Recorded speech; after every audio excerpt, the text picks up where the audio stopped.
Okay, so good morning, Sarah Waters from Penzance. Hello there, Karen. Lovely to have you with us today to have a little chat. So yeah, I'm Karen Dodd from the Wise Women Weekdays, and today I'm talking to Sarah, who's a psychologist, psychotherapist, Psychotherapist. and not a psychiatrist. That's what I wanted to start off with. So you're a psychotherapist in like the family environment, Yeah. mainly? Well, I And work with adults. So about half of my work is with adults, like one-to-one, and then the other half is mainly it's with families who with parents who've adopted children, and 9.9% of the time these days when children have been adopted, they've been through quite a lot of they've got a trauma sort of background. So that's what I specialize in, really, and that's where my passion lies, is yeah, around children and trauma and parenting and all of that sort of thing. Because as far as I'm concerned, I just think that the world isn't going to change unless children are treated differently. And so for me, I sort of feel that parenting and child rearing and how children are brought up in the world is the most important thing, really, at the end of the yeah, day. I think you're spot on. You're Mm, you're absolutely spot on, because it's the same as like having a dog. If you see a dog and they misbehave, it's mm, not really the dog's fault, it's how that dog's been trained or not trained, isn't it? So it's the same sort of thing with the child. The child is going to only learn from the parents or yeah. the school environment, I guess. There's two kind of ways of teaching, because you don't know what's going on at school, do you? No. When you Well, bring the we child. certainly don't know what's going on at school at the moment. I mean, that's a whole topic we could maybe That talk that about. that is. But It's yeah. tricky, yeah. I mean, I don't have school age children anymore, but I know of friends that do, and they come home a little bit alarmed by some of the stuff that's being taught at schools these days. And of Mm, course, we don't know, because we just trust that the teacher and the teachers are going to look after our children. We just pass them over and get on with our day and pick them up at 3 o'clock and just assume that everything is well. But it's not. The world's a bit topsy-turvy at the moment, isn't it? Different yeah. opinions. And I think there's some teachers they've got an agenda, basically, and they are in schools and their agenda is being brought into schools. And yeah, it's really quite shocking, really. And So when I think it is children generally and young people that are being targeted in everything that's going on and everything that's gone on over the last few years, because obviously they're the future, aren't they? Me and you will be, I don't know how long we'll be around for. you know? Well, how long do we want to be around for, to be honest? Because the world is a bit challenging to live in at the moment, isn't it? And Yeah, well, yeah, exactly. Yeah. Well, I want to be around, stick around as long as possible. yeah, I think I, once I we've gone, like my kids are sort of 15 and 21, and they've only grown up with phones and technology and all of that sort of thing. I mean, they're pretty switched on. My son's definitely very switched on, but we're probably like the last generation, maybe, aren't we? That yes, remember yeah. that, yeah, phones and all of that sort of stuff hasn't been Well, around. my daughter. So is your son 20? Is he the older one or the Yeah, younger? He's 21. the 21-year-old. My daughter, she's 21 as well, and we were driving around recently and just talking about technology and Waze. I use Waze to get my way around, and she said, "What did you use beforehand?" And I said, "My brain, this." And I really did fight, the Waze and all these sat navs, because I wanted to. I like maps. I love paper. I don't like to read books Mm. on those iPad, those Kindle things. No, I I had don't one, but yeah, either. I like to touch. To me, reading, even if I Yeah. don't read it, I just hold in the paper and all that, rather than all this technology. But she was amazed that I had to, as you did, and our generation would use our brain to get from A to B. And I said, yeah, we also had to. We didn't have electric windows, or the mobile phone. So if we had to work it out, the Mm. map, where we were going. If I drove to Scotland, I'd have to pre-plan that, or wherever I was going. And if I got lost, I'd have to pull over, lean over, do the window thing. Hopefully there was a person there I could ask. I said, so yeah, it was a different world. Yeah, I mean, there are some good things, aren't there, about technology? Yeah. I personally think sat nav on is actually a good thing rather than trying to read a map. But obviously, it's all the nefarious sort of side of Yeah, it, isn't it? I mean, yeah, and as yeah, we know, it's not just there to make our lives easier, is it? yeah. That's the premise of it, isn't it? It's been made, it's, you know, it's been incorporated, and we've taken it up, haven't we? Because it does make a lot of our lives easier, but Mm. the underside of it is not so good, really, is it? I think it comes down to that word of intention, isn't it? Like, what is the intention of the people that have created it? Maybe the people that have created these systems to make our life easier Mm, have good intentions, and that's great. And likewise, I mean, I still have a choice. I could use Waze or I could use the map, but mm, obviously it's easier, and I prefer anything for an easier, more comfortable life. mm. Um, but it's like all the technology when you hear about, as we were just saying before we came on live on air or such, being recorded, that we are being listened to by so many machines and gadgets. You know, you think things are turned off, but Mm. again, it could be used for good reasons. So if, let's say, I was browsing for a tent, you know, maybe, or I was talking to, not browsing, if I was talking to you about we're going camping, where shall I meet next year? So we're planning our trip. And the next thing, if you're on, I don't know, Amazon or wherever, or YouTube, you'll get adverts for tents, do you Yeah, know, for camping shocking, isn't equipment. it? And you think, oh, that's a coincidence. It is, but it's not a coincidence. It's part of them, whoever them may be, listening to us and using it, I guess, just for marketing skills to make money. Or is there something else? Is there a hidden agenda? What do you think? Um, I think part of it is part of it is making money, isn't it? But Mm, but then no, I definitely do think there's a hidden agenda, and they just want us all increasingly totally and utterly reliant upon all of this technology, so that we almost won't be able to survive without it. And then, of course, that brings with it sort of means of control, really, doesn't it? And I mean, bringing in you know, there's plans, as your listeners probably heard about, bringing, you know, like central digital currency, and it's all online, and it's all and therefore, you know, if you can't do anything, you can't buy anything, or you can't go anywhere without it being through this sort of centrally controlled system, then they've got, whoever they are, a lot of control over us, haven't they? Because if you're a naughty yeah, girl and you don't yeah. do maybe what they want you to do, and some people listening to this might think, God, that sounds all like a bit far-fetched, but actually that is what happens in China, doesn't it? Yes, That is yes. happening in China. They have got a social credit system. And I mean, read something the other day about people in China. You can't, they limit the amount of toilet paper that they're allowed to sort of like have, depending upon whether they've been a good sort of like citizen or not. No, No, no. honestly, it is ridiculous, and you can see that it is going that way over here in this country. Wow. People want to deny it or not. I mean, I don't know whether I notice now, every time you do anything or go anywhere or buy anything, um, you're asked to, what's it called? Give a recommendation. It's giving points about everything, isn't it? Well, did you have Oh a good yes, service? yes. Rate this, rate that. Rate Yes, yeah. everybody, everything's getting rated, and all, you know, and the kids at school. I mean, this is one of my bugbears. I don't know, people probably notice with children at school, they all seem to have these sort of rating systems now for children and young people. And if they've been good, they get extra points. If they've been bad, they get points taken away. It's all about points, points, points.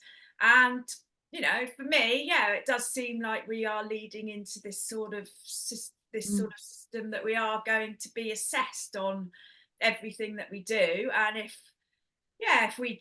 we use up too many sort of carbon credit points, or we don't go trot off down to the doctors and get our next booster or vaccination, then we may well be sort of like penalized for it. And I Oh, don't want to live in a world like that, basically. So yeah, do sad. you think it's actually coming to that then? I mean, and do we have a choice in this? I mean, do we have to go along in this new technocracy, or can, you know, is there another way of living? What do you think about that?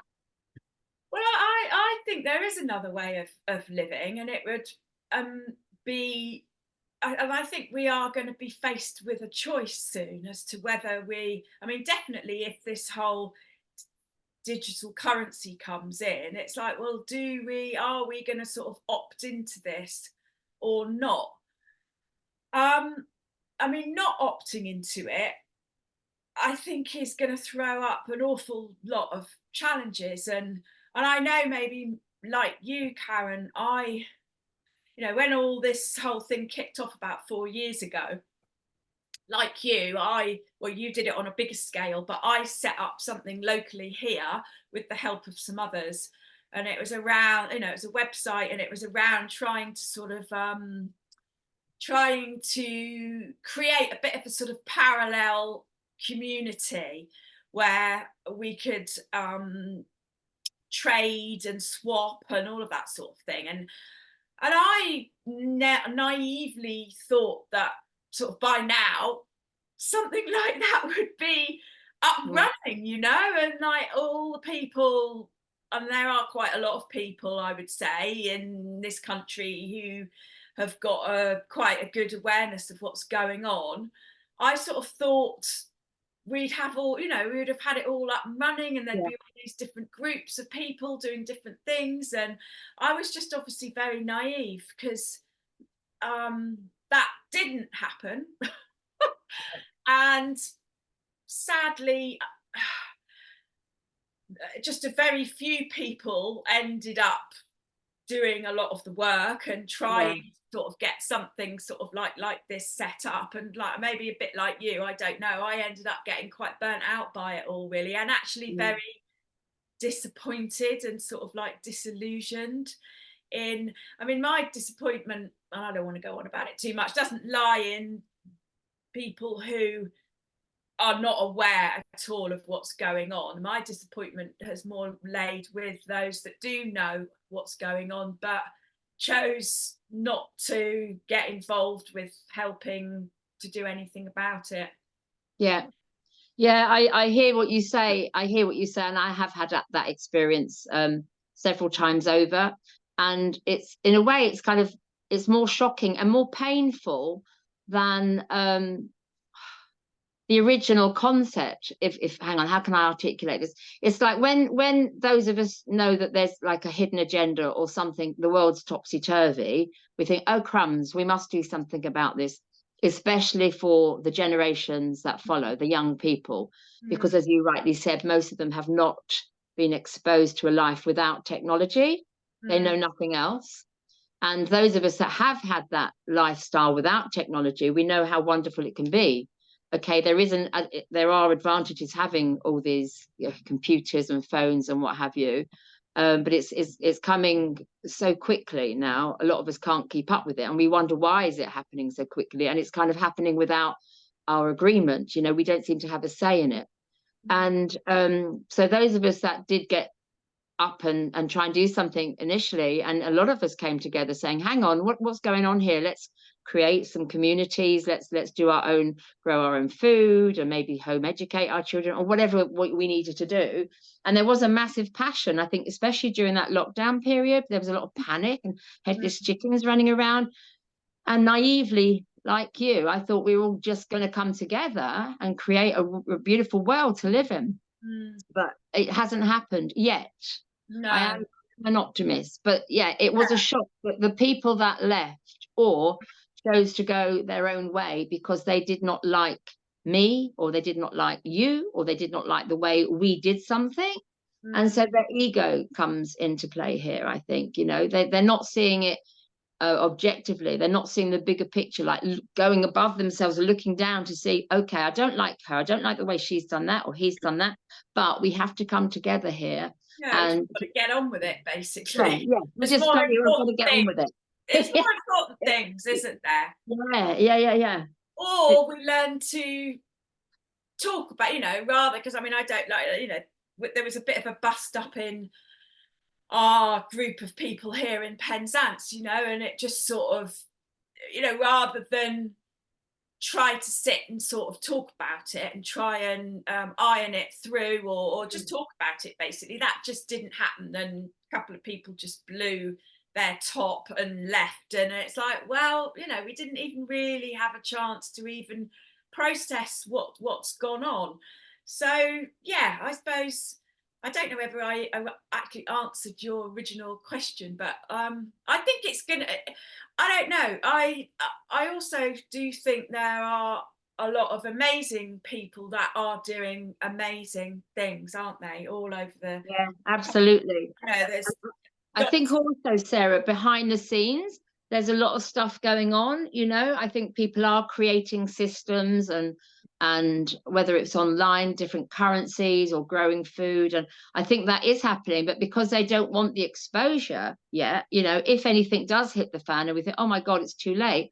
I don't know. I don't necessarily think it is too late for those people that are aware of what's happening and want a happier, a more freestyle kind of life, I guess, as opposed to just following the norm, you know. And a lot of people don't want the freedom, the ability to think for themselves. No. They just don't want it, you know. And I'm sure you've come across many, because we have tried to tell people over the last 3 years, oh, are you aware that things aren't the way we're being told, that, you know, think a little bit deeper, become a critical thinker.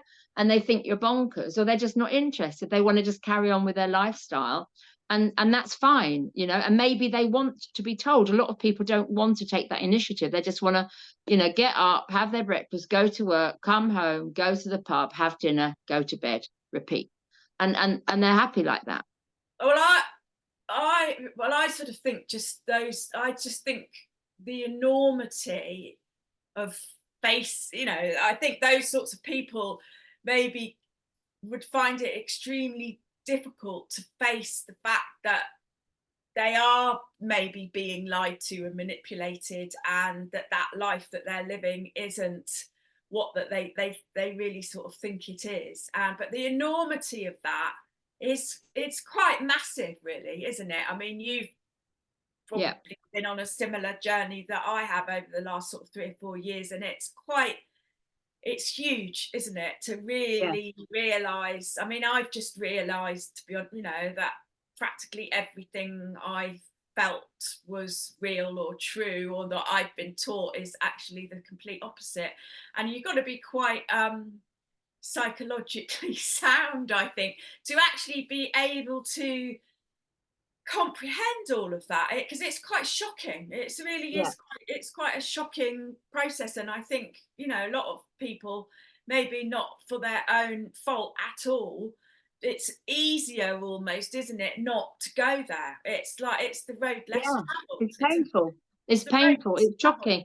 Yeah, and I think you have to be a certain sort to want to go there and look and be curious, because it's a shock. And that's why I really wanted to talk to you, Sarah, because of your background as well. I mean, okay, as a psychotherapist, can I just ask you to explain what the difference is between the psychotherapist, the psychologist, and the psychiatrist? Okay, well, a psychotherapist tends to work, you know, like maybe one-on-one with clients on a sort of long-term basis, who are wanting to explore what's going on in their lives or difficulties, or so it's very relational. It's all about relationships and creating a safe space for someone, to enable somebody to do that. A psychologist, it's more psychology is not so, you know, they don't sit and do therapy sessions so much like that. It's difficult to explain what a psychologist is, really. I find it quite difficult. It's a bit more of like a medical sort of model, if that makes sense. So they come at it more from learning about like behavior and of people, and more psychological sort of processes, but they maybe don't look at it so relationally. Does that sort of make sense? Does that make sense? Yeah, it does. Because I would have thought, if somebody needs some assistance with their mind, Maybe they would go to a psychologist first, and then they'd be assessed under, like, on a bigger scale, and say, okay, so now we need to take you to a therapist, and then they might be directed to you. That's how I was seeing it. No, doesn't really work like that, really. Like, you know, a psychologist probably uses more. They will do, like, they would get people to do like fill in questionnaires and surveys and do all of that sort of thing to try and assess where they're at. Whereas a psychotherapist doesn't really do that sort of thing. It's just very much more about the relationship between the therapist and the client. And then a psychiatrist is a doctor. So anyone that's a psychiatrist, they would have trained to have been a doctor, but then they would have chosen to do psychiatry as their sort of specialism. And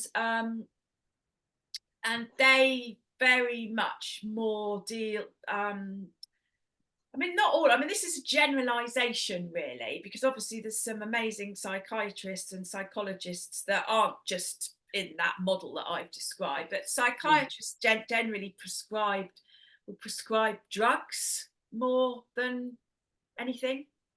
They wouldn't really go to a psychiatrist and expect to sit and be able to, I mean, you'd obviously go and talk to them for an hour or so, and then they might prescribe, but you wouldn't go repeatedly over a long period of time. So and what about, this is just for clarity, because there is a question at the end of this. So then a counsellor. So what about somebody that has, I don't know, they're feeling up, they're feeling down, or they've got a personal issue, and they go to a counsellor? Would you class yourself more as on that kind of arena as such? Well, I think there's not, you know, counsellor and psychotherapists are quite similar, really. There isn't, I mean, I'd say psychotherapy is more, you're probably working longer term. Like a lot of the clients that I work with long term over several sort of years. So you're sort of going deeper maybe than a counsellor maybe would, but then some counsellors probably also work with people long term and maybe go deeper. So there's a bit of I'd say that would be the main difference, really. Counselling is maybe shorter term and perhaps not quite so, doesn't go quite so into depth than a psychotherapist would. And so where do your clients come from? Are they, do we call them clients, patients, people? Yeah, clients.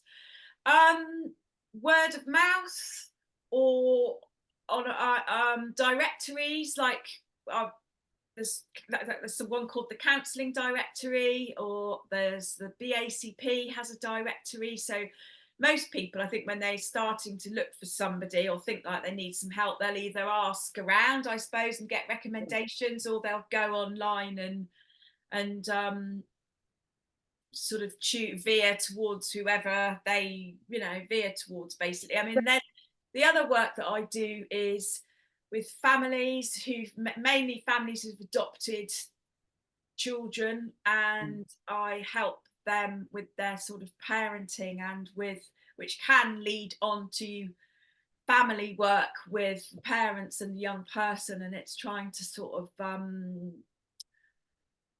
trying to strengthen attachments between them all. Yeah, build the bond, build back better. So what did you say? I could build back better. All right, yeah, build back better relationship. What about so do you get any clients that come through through the doctor, the GP, or the hospitals? Have they been directed to you, or is it all private work? It's all private work, but then the work that the family work comes through that Cornwall Council, my local council, because there's an adoption team at Cornwall Council, and then they get funding. The type of therapy that I do is funded through central government, because it's so anybody that's adopted a child or children at the moment is able to access a certain amount of therapeutic support. It's probably about one of the main areas that's funded really well. Well, it's not surprising. Good. It's needed. Yeah. Well, I think going back to what you said at the beginning is the younger generations that are coming through, that they're the ones that need protection or Mm, protecting, and not just from absolutely. um They're yeah, being other attacked, families. but they're being attacked every which way. Yeah, yes, yeah, Possible. and they haven't got a role model, perhaps, because we're all a little bit confused about what's right and what's wrong, and am Mm, I a boy or should I be a girl, or all these things that have been thrown their way, no, and they're it's not just being shocking. allowed to grow up naturally, are they, and experience life as you and I would have without all these Mm. things being thrown at them. It's disgusting, to be honest with you. It's Mm. really, I'm absolutely horrified by what has gone on, basically. But so why do you think that? Because I was asking all these questions because I'm trying to think the background that you've had. What made you think something wasn't quite right, or is horrific? What's going on? Why? Did something trigger you? Is it not normal? What's happening? Coming from the psychotherapist background, the experience and skills that you have. No, not as far as I'm concerned. I mean, definitely what happened started to happen from March 2020. It dawned on me pretty quickly that what was happening wasn't right at all. And I suppose I come from like a trauma informed. There's been this whole push over the last sort of 10 or 20 years for schools and lots of organizations that support people and deal with people, the police, schools, domestic abuse services, there's been this massive push towards them all being trauma informed. And so there's been millions and millions of pounds spent sort of training up all these professionals in trauma informed practice. And so prior to the whole COVID situation, I really felt very optimistic, that we were moving, in a really good direction with regards to children and young people, Mm. because the whole, if I'm quite fascinated in like the history of childhood and children, and when you look at the history, like children and young people have been treated really badly. Like they have not been generally, I mean, again, I'm generalizing, but loved and honored and revered and seen and treated in the way that I feel that they should be, because again, like I said earlier, they are our future, and I think they are, the way they are treated and the way they feel, I think affects everything that happens in our world. I think if all young people were, babies were treated correctly, you wouldn't have wars and you wouldn't have people killing each other, because they wouldn't have been brought, they wouldn't need to Yeah, do that, basically. yeah, it's taught. Yeah, it's taught like racism. They say it's taught, isn't it? Children, babies don't get born thinking I don't like that color or this color or No, any ism. no, they get taught they're completely, pretty much a blank slate when Yeah, they're born. yeah, They are exactly. completely, apart from maybe what might have gone on in the womb, which Yeah. does have an effect on babies, definitely. So I felt things were being in this trauma informed world. I was thinking, yes, finally, we are moving forward into, realizing and understanding and put it into practice what children and young people need to grow up to be emotionally healthy.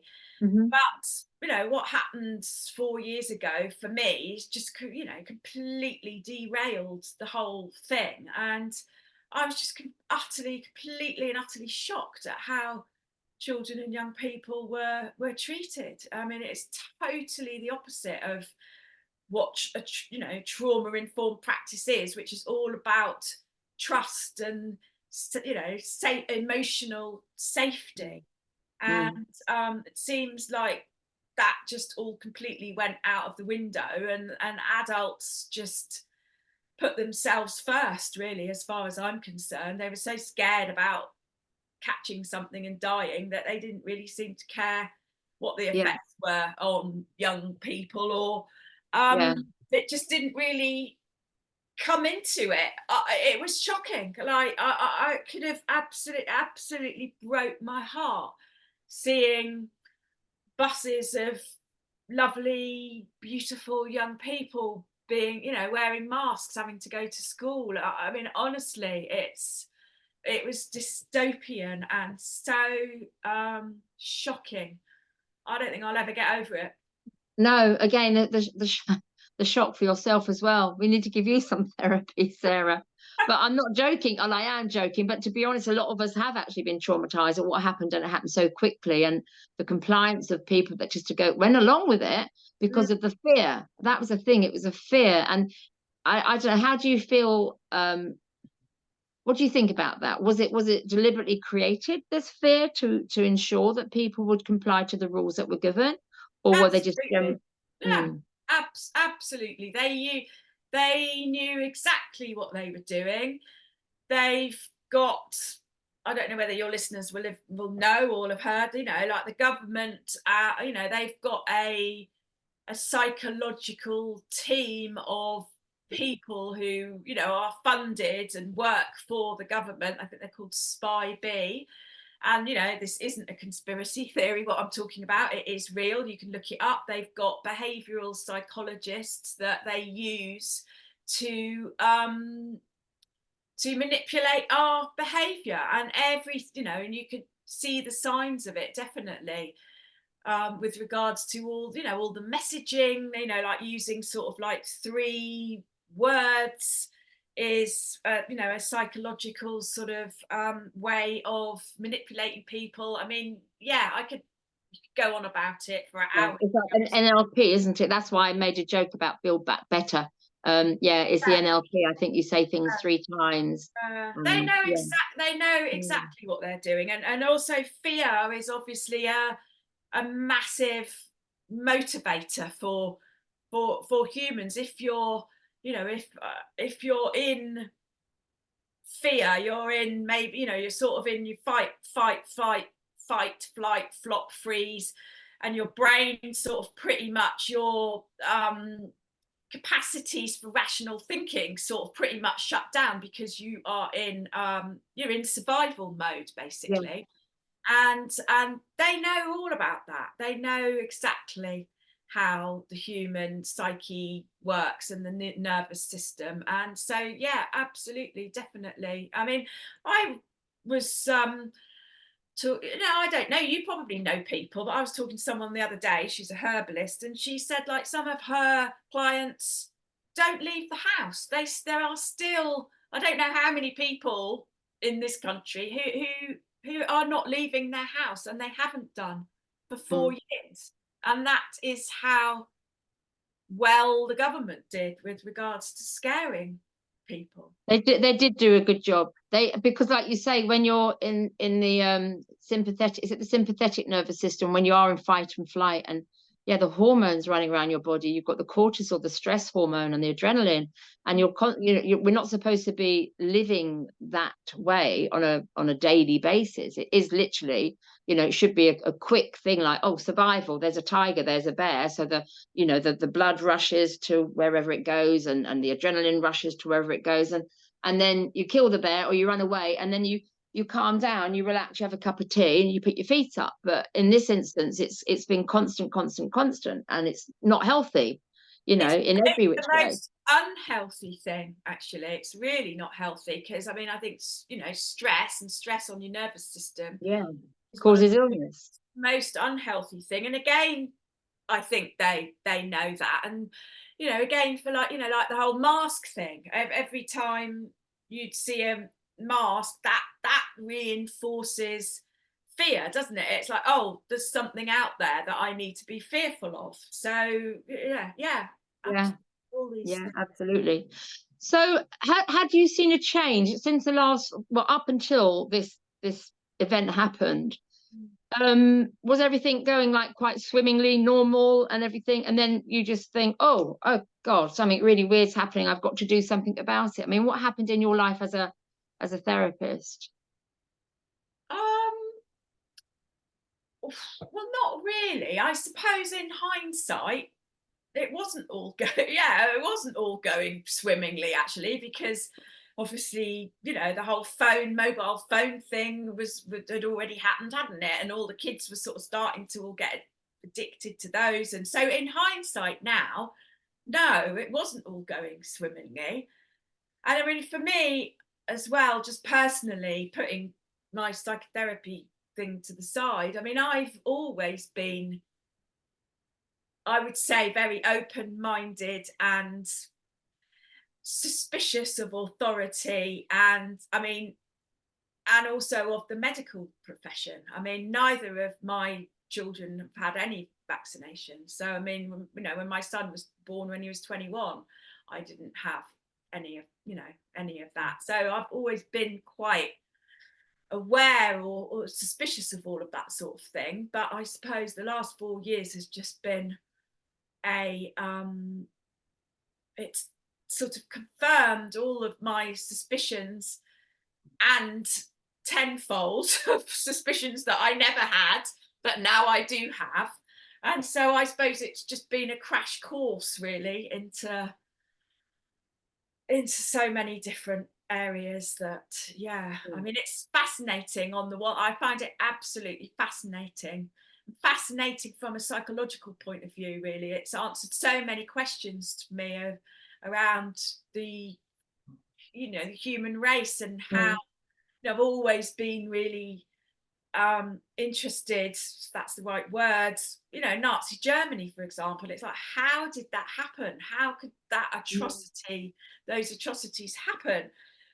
And it's basically answered that question, really. It's this, as to how that sort of thing would happen, and how people can be psychologically manipulated to turn a blind eye when horrific things are happening around them. And that's quite scary, really.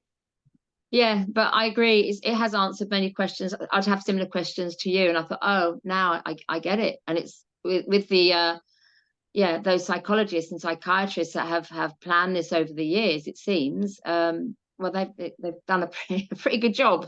Yeah, They've they done have a done pretty good a job. pretty good job. But one of the other really shocking things is that most psychiatrists, psychologists, and therapists have gone along with it and haven't seen the manipulation. And so, I mean, I'm really lucky down here in Penzance, because there was from the very start a group of us. We're all therapists, and we all have supported each other, and we meet every month, and have done every month for the last 4 years, supporting each other all around this. And so I'm really lucky, because on the bigger scale, on a grander scale, my profession and the psychology profession generally have gone along with it, and again have not seen what's happened. And that's quite shocking when you've got a psychological background, that you can't see the manipulation right in front of you. I mean, I'm lucky that I have managed to hold on to my role and my job, because I was and am very what's the word, have been very been a real activist around the whole thing, but very challenging. And I did get thrown out, actually. I was a member of Trauma Informed Network of Cornwall, which was all big bunch of trauma informed, so-called trauma informed practitioners or professionals. And because I was trying to raise awareness of what I thought were all the dangers of what was happening to all children and young people, they threw me out. What can you say? Why? What was their reason? Well, their reason was because I'm a member of the Hearts group, which I don't know whether your listeners might have heard of. They're called it's the Health Advisory and Recovery Team. So they're a big group of doctors, psychiatrists, psychologists, from all the different professions, who are been pushing back against what's going on. And I've written quite a few articles for them around the traumas that I feel that have been inflicted on children and young people. And so I emailed them out to everybody in the network. And I mean, you're not really supposed to do that, I suppose. You're supposed to send it in and ask the person, the chair, if they'll send it to everybody. But they probably wouldn't have sent it to everybody. And I felt that the situation was so serious and so worrying that I sent it to everybody several times. So, And how was that received? well, it's really bizarre, isn't it? Because I was actually talking about this last night, because doing this type of thing is really has been very challenging for me, because even though I am quite an outspoken person, being that outspoken and that challenging and that it has been really it's been really difficult, and I've had to muster all the courage that I could possibly find to stand up and do it, and I wouldn't have had it any other way, and I will do it because I know it's the right thing to do, and there's nothing that will have stopped me or will stop me.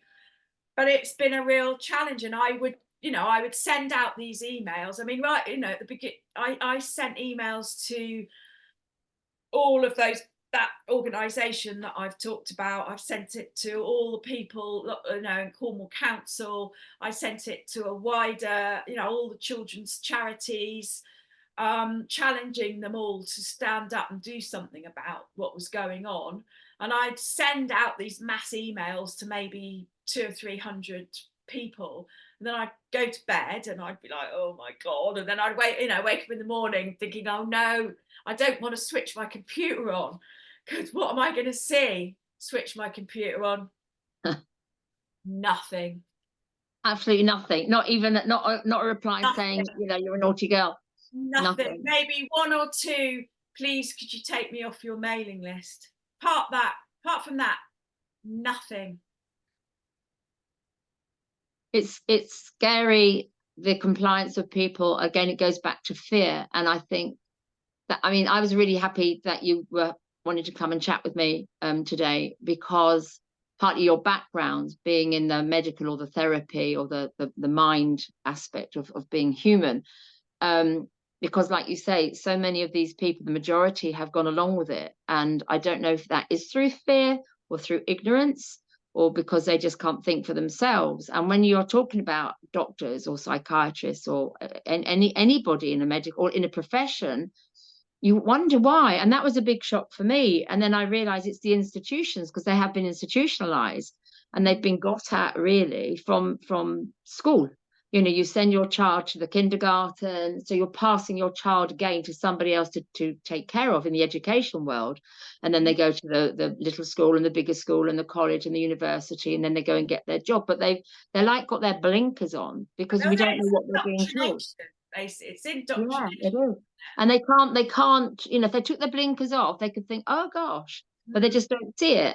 And that is what is so shocking. And that's why I think the job that you're doing, your profession, is incredible and so important, to try and allow children to think for themselves. That's the main thing. They might want to go down that path with the blinkers on, but they need to be able to choose for themselves and have the knowledge of what they want to pick from. Right, they might just say, no, okay, I know that's going on, but I'm not interested. My job is just to do this. And as I said, go home, go to work, go to the pub or go to the movie, whatever it is, if you don't like going to the pub, and just be in that routine. It takes a lot of courage. Go to the pub soon, because there won't be any left, will there? That's very true. That's another thing, isn't it? Is they're trying, there's this real push to bring this was the other thing I was really shocked about. It's like suddenly, when everything was going on a few years ago, everything was going online, and it's like, well, that is the last thing that we all need. We need to be meeting up in groups. There needs to be support groups. You can't just put everything online. And obviously I do believe that this was all planned, and I do believe that all of that was set up before. It is an agenda, But I mean, even now, there's loads of loads of stuff for young people, and all of the population is online. All these sort of support groups and domestic abuse groups and family Yeah. parenting groups, and it's like, that's just, people need to be together. They need to be with other human beings, and a lot of the Absolutely. learning that's done, especially maybe around parenting groups, for example, is the parents support each other, and you Yeah. make friends and you bounce off each other, and Yeah. everybody's sitting at home and doing it online. It's just soulless, to be honest. Well, absolutely. I mean, again, going back to what we're talking about, like sat navs and things, this technology. I mean, you and I are talking. You're in Cornwall and I'm in Sussex. That's brilliant. So you can use it to your advantage. But where it is being used to separate people, not even by choice, as what has happened in the past, that's just not, to me, it's not healthy at all.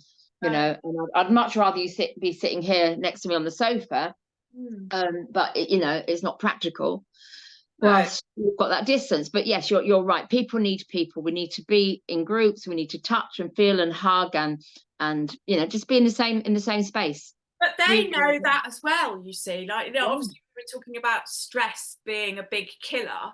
The other major big killer is loneliness.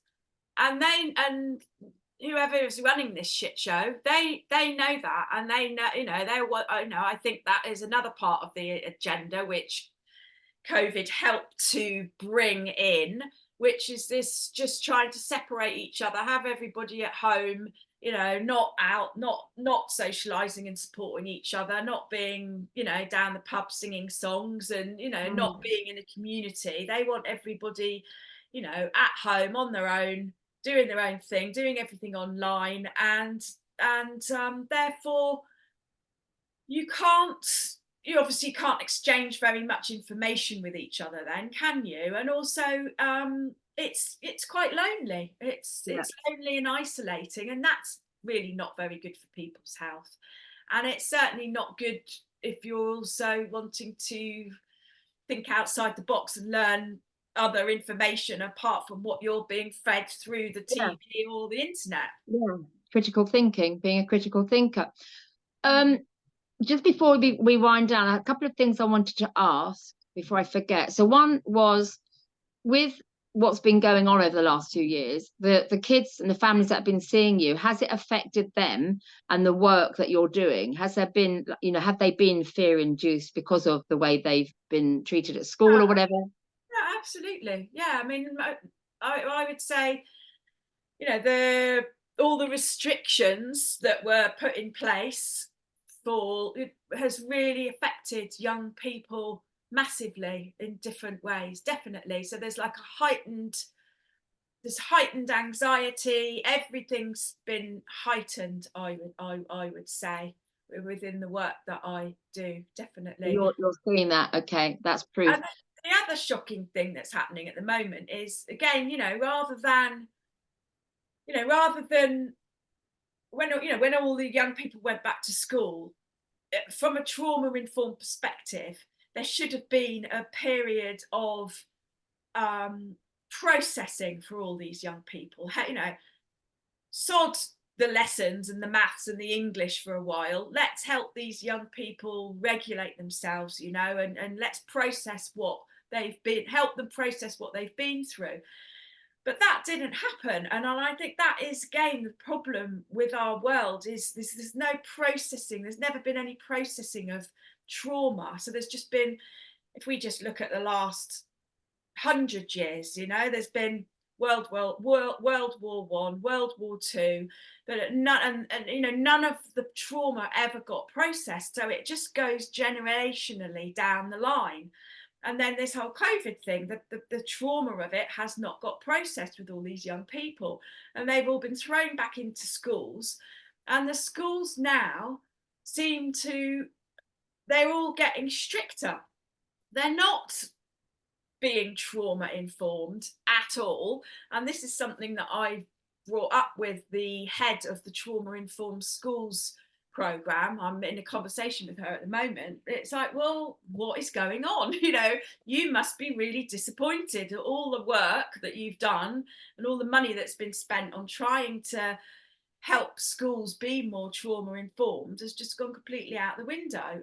They're becoming strict. They're becoming a lot stricter, the schools, and it's a directive down from the government. I don't know whether you know this. There was a headmistress that was in the press a lot, and she was being given a lot of praise for the fact that she went into some inner city school, and her really strict sort of way of doing things turned the school around, and they all did really well in their exams, whatever. So that was probably just like a PR stunt, I should think. So I think her way of doing things is being promoted to the schools, so they're a lot stricter. I mean, there's a school up the road from me, and I would actually probably call it more like a prison camp than a school. You know, they have they get put in isolation if they're wearing the wrong coloured socks and blah blah blah blah blah. You know, and I had a meeting with them a few months ago about one of the young people that I'm working with, and I had a meeting with the woman who's again meant to know about trauma informed practice. Just did not get it. You know, she's like, well, what we expect at this school is for them all to turn up at, you know, 8:30 in the morning with the right uniform, the right equipment, and ready to learn. And I said, well, you know, what about the kids that have sort of like been up all night because their parents are taking drugs and they haven't had any sleep and they haven't got a clean uniform, and so they're not going to be ready to learn, you know, but they do not get it. Wow. And it's Wow. scary. It's It really is scary, because I mean, it's just taken me back to when my kids, so my youngest is 21, so we're talking 10 years ago, or longer, when she went to junior school, and there was a change. We had a change of a head teacher. I used to be scared dropping my kids off, because she'd be so formal, standing at the gates like this, checking what the children were wearing, but also I felt she was checking what I was wearing. And prior to her, the previous head teacher was absolutely brilliant. And the mums and the dads could go into the playground, have a chatter with each other. The kids could run around and play and whatever. She came along, and that all came to an abrupt halt. None of the parents were allowed. The kids had to wear this, that, and the other. It was awful, absolutely. And I used to actually more or less do a bit of a salute to her when I dropped her. I was scared of her. And then they put all the gates around the school, or, you know, like the prison, or all the schools. Everywhere you go now, you see these iron gates, like it's like a prison. it is like a prison. And you know, and I even felt that a lot of the schools relished all these COVID restrictions. They liked having all the kids in lines and with masks on and not able to speak to each other, because then it makes it easier for them, doesn't it? Yeah, it's a It's job. Yeah.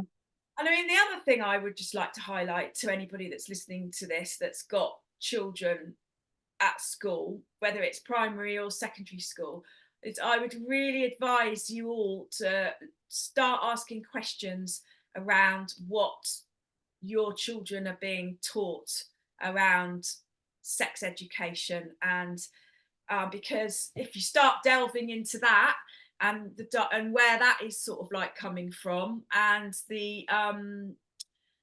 it's really again quite shocking, and we probably haven't got time to go into it now, but I would really recommend that every parent starts looking into what their children and young people are being taught, because again, like I think, like I mentioned at the beginning, there's some quite radical teachers out there that have got an agenda that is being driven by certain charities. Maybe you might have heard of them, like Stonewall, and what's that other one? The other gender identity one. Mermaids, is it? And yeah, so there's quite a sinister agenda going on under the guise of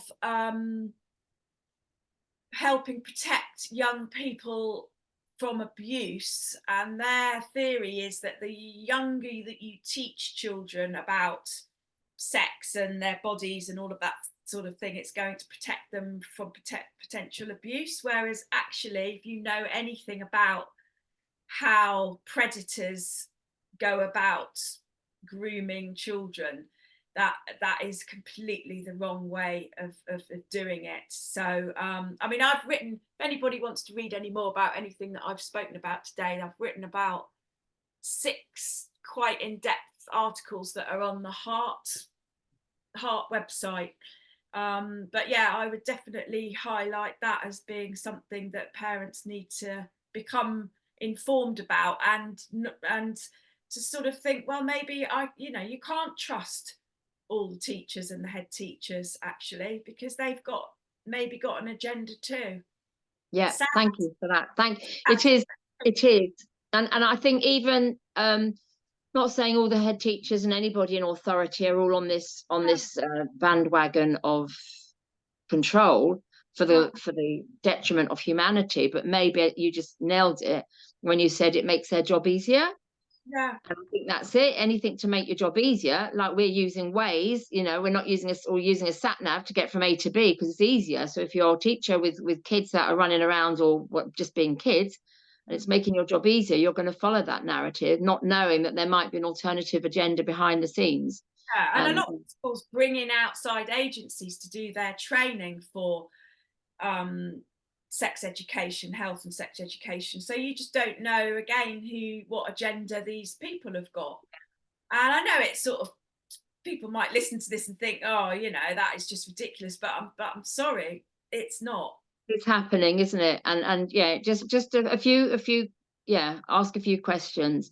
So those people that do want to take this further, are you suggesting they get onto the Heart, where I'll put a link down below, but the Heart website, HART.org. So if you go into that and do search for my name, all the articles that I've written will come up. And of course, there's a whole load of other amazing stuff on there as well. And if people subscribe to their newsletter, they bring out a weekly newsletter with loads of articles and stuff. Yeah. Really excellent. So if people aren't in your neck of the woods, but they want help, they want to find more information, they go onto that website, and that can direct them to other therapists or doctors or professionals in their area as well. Yeah, I mean, I would say the people in Heart are mainly medical professionals. They are mainly doctors and surgeons and there's lawyers, and so not so many of me, if that makes sense. Yeah, sure. People find you or the likes of you because they can't all come to Penzance, although I'm sure they'd love to because it's so beautiful down there. But it's a long way to come for an hour's session, isn't it, on a weekly basis? Where can we advise people to go if they want further help or just more advice? I was involved in the creation of another organisation which isn't so active now, but it's called Therapists for Medical Freedom. So they've got a website, and I'm not sure if there was talk about putting a directory on there of therapists like me that you could maybe approach if you are wanting to more explore all of this type of thing. So I don't really know. I suppose if anybody wants to find a therapist, and they're just going to have to sort of ask questions. Yeah, I think that's it. I think it's taking responsibility, isn't it? Taking responsibility and asking questions until you find the right person. I think the more people that ask questions, then more people will be prepared to stand up in their own sovereignty and say, well, actually, I'm not going to do that because I don't want to, because that's all you have to say is no. That's all you have to say, no. Yeah. And find somebody that you can work with that has the right mindset or the same mindset. Yeah, cool. But again, that's the problem, isn't it? We are not, as a society, encouraged to say no, are we? We're compliant. Yeah. Saying about schools, it's all about doing. Yeah, lining up. Yes, sir. No, sir. Sorry. I mean, the British, we're crazy, aren't we? We are so polite. We're known to be polite. Sorry, thank you. Excuse me. After you. And which is nice. I think manners are great, but also there's a time to say no, and not just follow. Empowering saying no, actually. It is. Yeah. Just say no. Yeah, just say no. Just say no. That might be the title for this thing. Yeah. My lovely Sarah, is there anything else you want to say to end on this? I want to apologise to any psychologists that might listen to this, because I didn't describe.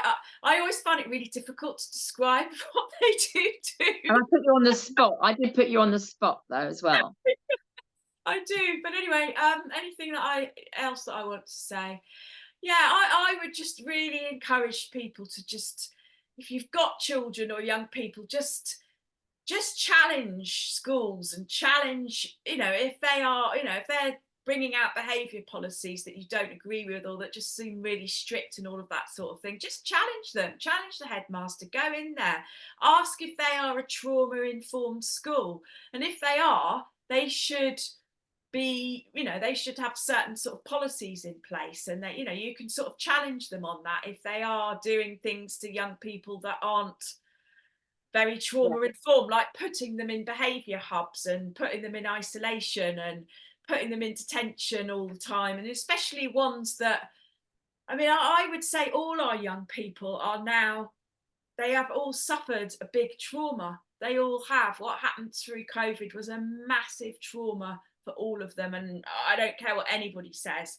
They can sort of say, oh, well, we had a really nice time and rah, rah, rah. But I would pretty much guarantee most children and young people will have suffered. Yeah, even at a subconscious level, they don't even know yet. Yeah. And they need to be treated with far more respect than they are treated at school. Definitely. So stand up for them. Bless you. Thank you.